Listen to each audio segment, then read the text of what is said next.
Hello friends, welcome to Mayur's Point. If you like my videos, please like, share and subscribe my channel which is Mayur's Point. आज हम इस video में constructor का जो second type है parameterised constructor, उसके बारे में देखेंगे कि पैरामीटराइज्ड कंस्ट्रक्टर होते क्या है। पहले हमने डिफ़ॉल्ट कंस्ट्रक्टर देख लिया है, अभी हम पैरामीटराइज्ड कंस्ट्रक्टर देखेंगे। तो इट इज़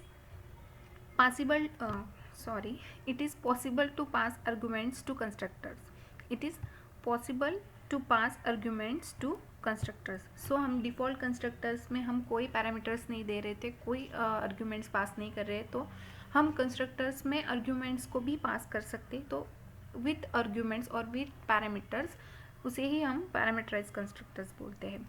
तो this arguments help initialize an object when it is created. So जो ये आर्ग्यूमेंट्स हम पास करते हैं, तो ये जो आर्ग्यूमेंट्स होती है वो हेल्प इनिशियलाइज एन ऑब्जेक्ट। हम जो आर्ग्यूमेंट्स पास करते हैं वो हेल्प करती है ऑब्जेक्ट्स को इनिशियलाइज करने के बाद, जब वो ऑब्जेक्ट्स क्रिएट होते हैं। तो हम यहाँ पे सिंपल एक प्रोग्राम के थ्रू देखेंगे। तो क्लास पॉइंट, मैंने यहाँ पे क्लास और मेरे क्लास का नेम पॉइंट है। तो अभी हमें याद रखना है कि हमारे जो कंस्ट्रक्टर है उसका नेम भी पॉइंट होगा और वो पब्लिक सेक्शन में डिफाइन होता है, और इसमें हमें पैरामीटर्स देने हैं, आर्ग्यूमेंट्स पास करनी है। तो ये 3 जो चीज़ें हैं, अभी जैसे डिफ़ॉल्ट कंस्ट्रक्टर में हमें ये 2 मेन चीज़ें कॉमन है कि पब्लिक सेक्शन में डिफाइन करना है एंड क्लास के नेम के साथ ही कंस्ट्रक्टर का नेम, ये 2 चीज़ें कॉमन है। लेकिन डिफ़ॉल्ट कंस्ट्रक्टर्स में हम पैरामीटर्स या आर्ग्यूमेंट्स पास नहीं करते।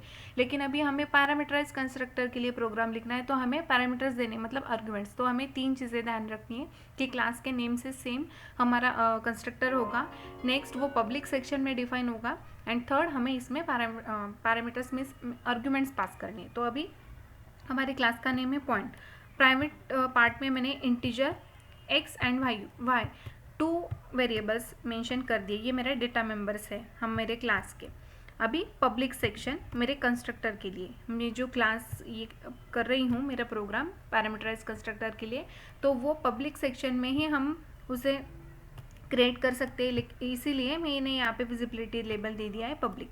अभी पैरामीटराइज कंस्ट्रक्टर, ये मैंने कमेंट से आपको यहाँ पे मेंशन कर दिया है कि अभी मैं नेक्स्ट पैरामीटराइज कंस्ट्रक्टर जो है वो क्रिएट करने वाली। तो मेरे क्लास का नेम था पॉइंट, तो मैंने point as usual same name होता है क्लास के नेम से कंस्ट्रक्टर्स का। तो यहाँ पे मैंने क्लास का जो नेम मैंने लिया था पॉइंट, वही मैंने यहाँ पे पॉइंट नेम लिया है। अभी मेरा ये जो टाइप है कंस्ट्रक्टर्स का वो पैरामीटराइज है, तो यहाँ पे मुझे आर्ग्यूमेंट्स को पास करना है। तो मैंने integer x1 and integer y1, ये 2 आर्ग्यूमेंट्स क्यों पास किए, क्योंकि मैंने यहाँ पे x एंड y ये 2 वेरिएबल्स डिक्लेयर किए हैं, इसीलिए मैंने यहाँ पे 2 जो वेरिएबल्स है, जो आर्ग्यूमेंट्स है वो पास किए कि फर्स्ट x वेरिएबल के लिए जो कि x1 and next y1 for y। करली ब्रैकेट ओपन, यहाँ पे मैं उसे एग्जीक्यूशन के लिए कुछ दूंगी, तो x इक्वल्स x1। तो x जो वेरिएबल हमने डिक्लेयर किया था वो क्या स्टोर कर रहा है, x1 जो यहाँ पे हम आर्गुमेंट पास कर रहे हैं वो, एंड y क्या स्टोर कर रहा है, y1 जो हमने यहाँ पे y1 दिया हुआ है वो। तो अभी ये क्लोज कर दिया, एंड मैं कंस्ट्रक्टर्स के क्लोज होने के बाद मैं यहाँ पे 2 फंक्शंस और दे रही हूँ, get x and get y। तो गेट x क्या रिटर्न करेगा, रिटर्न x रिटर्न करेगा, जो यहाँ पे देखिए हमने x में क्या स्टोर किया था, x1। तो अभी गेट x जो फंक्शन है हमारा वो x को रिटर्न करेगा, एंड गेट y है वो रिटर्न y करेगा, y की वैल्यू को रिटर्न करेगा। यहाँ पे ये फंक्शन का ब्रैकेट क्लोज एंड क्लास का क्लोज, एंड यहाँ पे क्लास कंप्लीट होने के बाद टर्मिनेटर। तो अभी हमारा मेन फंक्शन क्लास हो गया है। अभी मेन फंक्शन हम लिखेंगे। तो कंस्ट्रक्टर कॉल्ड, कंस्ट्रक्टर कब कॉल होता है, जब हम हमारे क्लास के जो ऑब्जेक्ट होते हैं वो हम क्रिएट करते हैं, तब कंस्ट्रक्टर कॉल होता है। तो पॉइंट क्लास का नेम कर हमने यहाँ पे p1 नाम का ऑब्जेक्ट दिया है और उसमें 2 वैल्यूज़ दी है, तो 10 एंड 15, क्योंकि हमने यहाँ पे पैरामीटराइज कंस्ट्रक्टर दिया है। तो जब हम ऑब्जेक्ट क्रिएट करेंगे तब हमारा क्या कॉल होगा, कंस्ट्रक्टर। तो ऑब्जेक्ट p1 में क्या वैल्यू थी, ब्रैकेट्स में 10 एंड 15। जब ये यहाँ पे हमारे एग्जीक्यूशन इस लाइन पर आएगा, तब ये डायरेक्टली कहाँ पे जाएगा, हमारा जो कंस्ट्रक्टर था वहाँ पर। तो हमारा जो कंस्ट्रक्टर है वो है यहाँ पर। यहाँ पे हमने आर्गुमेंट्स दिए हुए हैं, इसलिए वहाँ पे ऑब्जेक्ट के थ्रू हमने 2 वैल्यूज़ दी है, जो कि है 10 एंड 15। तो वो कहाँ पे स्टोर हो जाएगी, x1 और y1 में। तो अभी हमारे x1 में वैल्यू है 10, y1 में वैल्यू है 15। तो हमारे कंस्ट्रक्टर में क्या दिया था हमने एग्जीक्यूट करने के लिए, तो x इक्वल टू x1, तो x में स्टोर हो गया है 10 एंड y में स्टोर हो गया है 15। तो हमारा कंस्ट्रक्टर क्रिएट हो गया। अभी सी आउट हम प्रिंट कर रहे हैं p1.x। तो p1.x में क्या स्टोर है, तो p1.getx, हमने जो getx एंड gety दोनों जो फंक्शंस क्रिएट किए थे वो यहाँ से कॉल होंगे। नेक्स्ट, तो return x and return y हमने यहाँ पे लिखा था। तो अभी यहाँ पे हमारे प्रोग्राम का आउटपुट क्या आएगा, तो p1.x equal to 10 and p1.y equal to 15। तो ये है हमारा पैरामीटराइज कंस्ट्रक्टर।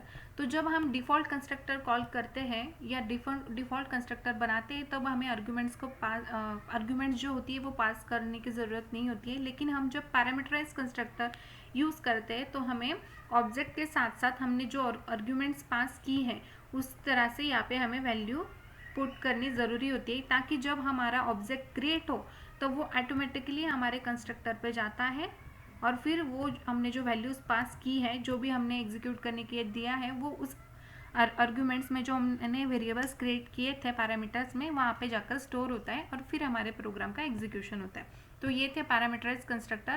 पैरामीटराइज कंस्ट्रक्टर हम इसीलिए यूज़ करते हैं क्योंकि हम हमारे फंक्शन में मीन्स हमारे कंस्ट्रक्टर्स में आर्ग्यूमेंट्स जो होती है वो पास कर सकते हैं। ये जो हमारा टॉपिक है वो इसीलिए है पैरामीटराइज कंस्ट्रक्टर कि क्या हम हमारे कंस्ट्रक्टर में आर्गुमेंट्स पास कर सकते हैं। तो हाँ, हम हमारे कंस्ट्रक्टर में आर्गुमेंट्स पास करते हैं विथ पैरामीटराइज कंस्ट्रक्टर। तो यूजेस ऑफ पैरामीटराइज कंस्ट्रक्टर क्या है, it is use to initialize the various data elements of different objects when different values when they are created.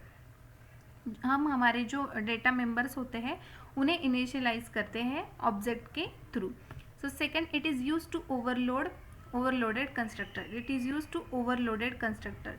हम ओवरलोडेड कंस्ट्रक्टर्स में भी इसको यूज़ कर सकते हैं पैरामीटराइज कंस्ट्रक्टर का। तो अभी आपका जो पैरामीटराइज कंस्ट्रक्टर का टॉपिक है वो भी आपका यहाँ पे क्लियर हो गया। अभी हम नेक्स्ट टॉपिक जो है वो कॉपी कंस्ट्रक्टर का देखेंगे। तो अगर आपको मेरे वीडियोस अच्छे लग रहे हैं, आपको समझ आ रहे हैं जो मैं आपको सिखा रही हूँ, तो प्लीज़ मेरे चैनल को सब्सक्राइब करिए, लाइक करिए एंड शेयर करिए।